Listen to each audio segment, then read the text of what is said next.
জীর্ণ ঘর ভাঙ্গা ঘর, এই ঘরে বৃষ্টির জল বাহিরে পড়ার আগে ভিতরে পড়ে। এমন একটা জীর্ণ কুটির ভাঙ্গা ঘর, সেই ঘরে নাকি পরম বৈষ্ণব থাকে, তা আমি বিশ্বাস করতে পারছি না। কে বলছে? অর্জুন। আমার একটা জীর্ণ ঘরে ভাঙ্গা করে তাল পাতার ঘরে কি একদম বৈষ্ণব বসবাস করতে পারে? তা আমি কখনো মানছি না। যাই হোক, আমাকে তো নিমন্ত্রণ দিতে হবে, তাই একটু সামনে গেলে রুইদাসের বাড়ির সম্মুখে গিয়ে কি দেখলেন? বাড়ি ভরা চামড়ার গন্ধ,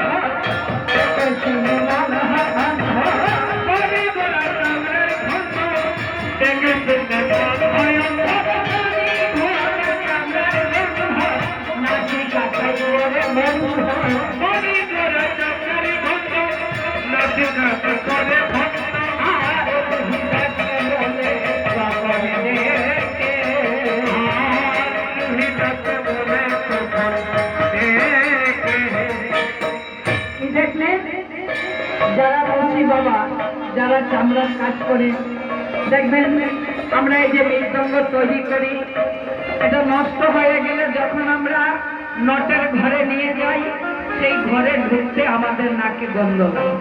কিসের গন্ধ? চামড়ার গন্ধ। সে কিন্তু একটা দুর্গন্ধ।